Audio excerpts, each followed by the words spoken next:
Hello everyone. BEd semester 1 का जो paper है चाइल्डहुड एंड ग्रोइंग अप, जिसमें टॉपिक है डेवलपमेंट ड्यूरिंग चाइल्डहुड, बाल अवस्था में विकास। तो किस तरीके से चाइल्डहुड पीरियड में बच्चे के अंदर विकास होता है उसके बारे में आज हम लोग इस वीडियो में देखने वाले हैं। जो भी चैनल पर नए हैं चैनल को सब्सक्राइब भी कर लें, क्योंकि इस चैनल पर आपको बीएड रिलेटेड सारे नोट्स हिंदी इंग्लिश में देखने को मिलते हैं। और आज के इस वीडियो का जो नोट्स है हमारा वो हिंदी एंड इंग्लिश दोनों में रहने वाला है। तो चलिए वीडियो को कंटिन्यू करते हैं। बाल अवस्था में विकास, डेवलपमेंट ड्यूरिंग चाइल्डहुड। बाल अवस्था जन्मोपरांत मानव विकास की दूसरी अवस्था है जो शैशवावस्था की समाप्ति के उपरांत प्रारंभ होती है। जैसा कि पर्सन के लाइफ में डिफरेंट डिफरेंट फेजेस होते हैं, डिफरेंट डिफरेंट स्टेजेस होते हैं। तो पहले इन्फेंसी स्टेज आता है, फिर चाइल्डहुड, फिर एडोलसेंस, फिर एडल्टहुड, इस तरीके से स्टेजेस आते हैं। तो इन्फेंसी के बाद जो सेकंड स्टेज होता है वो होता है चाइल्डहुड का, बाल्य अवस्था का। तो यह जैसे ही इन्फेंसी स्टेज खत्म होता है वैसे ही चाइल्डहुड स्टेज स्टार्ट होता है। बाल्य अवस्था में प्रवेश करते समय बालक अपने वातावरण से काफ़ी सीमा तक परिचित हो जाता है। ठीक है, अपने आसपास का जो इन्वायरमेंट होता है उससे फेमिलियर होने लगता है बाल्य अवस्था तक आते आते, क्योंकि उससे धीरे उसके अंदर धीरे धीरे वो समझ बुझ जो होता है वो आना शुरू हो जाता है, वो चीज़ों को अच्छे से समझने लगता है। ठीक है, काफ़ी मैच्योर तरह से नहीं समझता है, फिर भी चीज़ों को अपने लेवल से अच्छे तरीके से वो चीज़ों को समझने लगता है।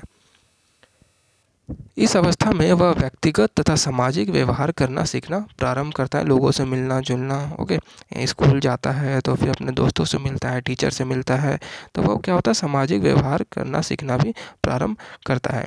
तथा उसकी औपचारिक शिक्षा का प्रारंभ भी इसी अवस्था में होता है, क्योंकि जो चाइल्डहुड फेज़ है वो 6 से लेकर के 12 तक का मोस्टली जो चाइल्डहुड फेज़ होता है, तो वो 1 क्लास से क्या होता है कि उसका एलिमेंट्री जो एजुकेशन होता है वो स्टार्ट हो जाता है। शैक्षिक दृष्टि से बाल्य अवस्था जीवन की एक सर्वाधिक महत्वपूर्ण अवस्था है। एकेडमिकली भी ये क्या है, बहुत ही इंपॉर्टेंट फेज़ है, स्टेज है। ठीक है, इस अवस्था में बालक अपनी आदतों, व्यवहारों, रुचियों, इच्छाओं आदि प्रतिरूपों का निर्माण कर लेता है, जिन्हें बाद में रूपांतरित मीन्स मॉडिफाई करना अत्यंत ही कठिन होता है, क्योंकि जो बेसिक वो सीख लेता है किसी चीज़ के बारे में, अपने हैबिट्स के बारे में, बिहेवियर के बारे में, वो जो उसके दिमाग में छप जाता है तो बाद में इसे मॉडिफाई करने में दिक्कत भी होता है। नेक्स्ट है, सामान्यतः 6 वर्ष से 12 वर्ष की आयु के बीच की अवधि को बाल्य अवस्था कहा जाता है, क्योंकि इस अवधि में बालक प्राथमिक विद्यालय की शिक्षा प्रारंभ करता है। इसलिए शिक्षा शास्त्री इसे प्रारंभिक विद्यालय आयु मीन्स एलिमेंट्री स्कूल एज भी कहते हैं। इस अवधि में बालक में स्फूर्ति अधिक होने के कारण कुछ लोग इसे स्फूर्ति अवस्था मीन्स की स्मार्ट एज भी कहते हैं।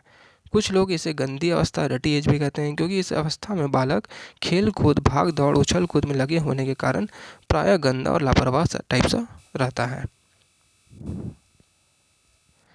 बाल्य अवस्था की विकासात्मक विशेषताएं, अब कुछ डेवलपमेंटल कैरेक्टरिस्टिक्स देख लेते हैं चाइल्डहुड के।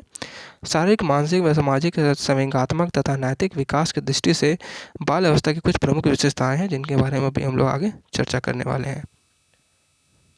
फर्स्ट है stability in physical and mental growth. जो एक बच्चे का जो फिजिकल और मेंटल ग्रोथ आता है उसमें कहीं ना कहीं एक स्टेबिलिटी देखने को मिलता है, स्थिरता देखने को मिलता है। बाल अवस्था में शारीरिक तथा मानसिक विकास में स्थिरता आ जाती है, अर्थात विकास की गति स्लो हो जाती है। विकास की स्थिरता बालक के मानसिक तथा शारीरिक शक्तियों को दृढ़ता प्रदान करती है। उसकी चंचलता कम होने लगती है, उसका मस्तिष्क परिपक्व सा दिखाई पड़ता है तथा वह वयस्कों के समान व्यवहार करना चाहता है। कम्प्लीटली डेवलप नहीं होता है, फिर भी वो अडल्ट की तरह जो होता है वो व्यवहार करना चाहता है। रॉस ने बाल अवस्था को मिथ्या परिपक्वता मीन्स कि सीडो मैच्योरिटी का काल कहा है, क्योंकि ये कंप्लीट मैच्योरिटी बच्चे के अंदर आता नहीं है, बस एक फॉल्स मैच्योरिटी रहता है और बच्चों को वह बड़ों की तरह व्यवहार करना चाहता है। इसलिए इसे सीडो मैच्योरिटी भी रॉस के द्वारा कहा गया है। सेकंड है मानसिक योग्यताओं में वृद्धि, मेंटल एबिलिटीज़ में इंक्रीजमेंट देखने को मिलता है। बाल अवस्था के दौरान बालक की मानसिक योग्यताओं में उत्तरोत्तर वृद्धि होती रहती है। बालक की संवेदनशीलता, प्रत्यक्षीकरण, स्मरण शक्ति तथा तर्क शक्ति आदि में पर्याप्त वृद्धि होती है। थर्ड है जिज्ञासा की प्रबलता, क्यूरियोसिटी लेवल भी क्या होता है, काफ़ी बढ़ता है। बाल अवस्था में बालक में जिज्ञासा प्रवृत्ति अत्यधिक प्रबल होती है। वह जिन वस्तुओं के संपर्क में आता है उनके संबंध में तरह तरह की जानकारी प्राप्त करना चाहता है। शैशवावस्था में बालक के द्वारा पूछे जाने वाले जिज्ञासा प्रश्न साधारण होते हैं, सिंपल होते हैं, जो इन्फेंसी स्टेज में पूछता है। जिनके द्वारा वह विभिन्न वस्तु क्या है इसकी जानकारी प्राप्त करता है। कि बस वो इन्फेंसी स्टेज में क्या होता है कि बच्चे बस इतना ही पूछते हैं सिंपल सा क्वेश्चन कि वह क्या है, और उसके बारे में डिटेल नहीं जानना चाहते हैं। लेकिन बाल अवस्था में क्या होता है, बालक क्यों तथा कैसे के प्रश्न पूछता है तथा विभिन्न विषयों से संबंधित विस्तृत सूचनाएं प्राप्त करना चाहता है। अब वह क्या प्रश्न पर वह नहीं अटकता है। अब उसके बारे में क्यों तथा कैसे का भी प्रश्न का इसका सॉल्यूशन उसको चाहिए। नेक्स्ट है आत्मनिर्भरता की भावना, फीलिंग ऑफ सेल्फ डिपेंडेंस। बाल अवस्था में बालक शैशवावस्था के समान अन्यों पर आश्रित नहीं रहता है। इन्फेंसी स्टेज में तो कम्प्लीटली जो बच्चे होते हैं वो पेरेंट्स पे डिपेंडेंट होते हैं। लेकिन चाइल्डहुड स्टेज में क्या होता है, धीरे धीरे बच्चे अपने काम को स्वयं भी करने लगते हैं। जैसे कि खुद ही स्नान करना, वस्त्र पहनना, स्कूल के लिए तैयार होना इत्यादि स्वयं करना प्रारंभ कर देता है। इस अवस्था में बालकों में आत्मनिर्भरता की भावना विकसित हो जाती है। नेक्स्ट है फिफ्थ है रचनात्मक कार्यों में रुचि। जो क्रिएटिव वर्क होते हैं, कंस्ट्रक्टिव वर्क होते हैं, ठीक है, तो क्रिएटिवनेस भी उनके अंदर वो डेवलप होता है, बच्चे उनकी तरफ इंटरेस्ट दिखाने लगते हैं। बाल अवस्था में बालक रचनात्मक कार्यों में रुचि लेने लगता है। लड़के बगीचे में काम करने अथवा लकड़ी, कागज़ या अन्य किसी वस्तु से कुछ खेल आदि बनाने जैसे कार्यों में आनंद की प्राप्ति अनुभव कहते हैं। लड़कियां सिलाई, बुनाई, कढ़ाई या रसोई से संबंधित कार्यों को करने में रुचि लेने लगते हैं। ये उनके अंदर ये वर्क नहीं मिलता है, उनको ये खुद से वो इंटरेस्ट दिखाने लगते हैं उन सभी कामों को करने में। उनके ऊपर कोई फोर्स नहीं रहता है कि आपको यह काम करना है, जबकि वो चीज़ों को सीखने के लिए वो क्या होते हैं कि वो इंटरेस्ट दिखाते हैं। सिक्स्थ है सामाजिक तथा नैतिक गुणों का विकास, सोशल एंड मोरल क्वालिटीज़ का डेवलपमेंट भी होता है। क्योंकि वह क्या होता है कि बहुत सारे लोगों से मिलते हैं, स्कूल में जाते हैं तो अपने दोस्तों के साथ मिलते हैं और अपने दोस्तों के साथ ग्रुप बनाते हैं, वहाँ पे बहुत सारे बच्चों के साथ मिलते हैं, टीचर से मिलते हैं, उनके साथ कम्युनिकेशंस होता है। इससे क्या होता है कि उनके अंदर सामाजिक और नैतिक गुण दोनों का विकास होता है। बाल अवस्था में बालक घर या पड़ोस के अन्य बालकों तथा विद्यालय के छात्रों के साथ काफ़ी समय व्यतीत करता है। उसका व्यवहार दूसरों की प्रशंसा तथा निंदा पर आधारित रहता है। अगर कोई उसका क्या तारीफ़ कर रहा है या उसका बुराई कर रहा है, उसके अकॉर्डिंग उसका व्यवहार जो होता है वो देखने को मिलता है, जिसके फलस्वरूप उसमें अनेक सामाजिक तथा नैतिक गुणों जैसे आज्ञा पालन, सहयोग, सहनशीलता, ईमानदारी, सत्यता, सद्भावना, सहानुभूति, आत्मनियंत्रण, अनुशासन आदि का विकास होने लगता है। सेवंथ है सामूहिक प्रवृत्ति के प्रबलता, इंटेंसिटी ऑफ कलेक्टिविज्म। लोगों के साथ जुड़ करके रहना, ठीक है, ग्रुप्स बना करके रहना। इस अवस्था में बालक में सामूहिक प्रवृत्ति प्रबल होती है। वह अपना अधिक से अधिक समय दूसरों बालकों के साथ व्यतीत करना चाहता है। उसकी रुचि सामूहिक खेलों में अधिक होती है।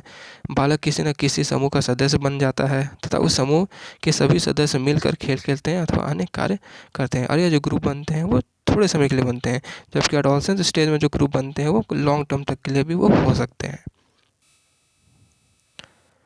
8 है बहिर्मुखी व्यक्तित्व का विकास, डेवलपमेंट ऑफ एक्सट्रोवर्ट पर्सनैलिटी।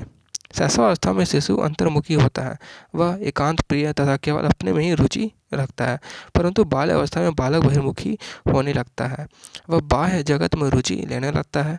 बालक अन्य व्यक्तियों, वस्तुओं व कार्यों के संबंध में अधिक से अधिक जानकारी प्राप्त करना चाहता है।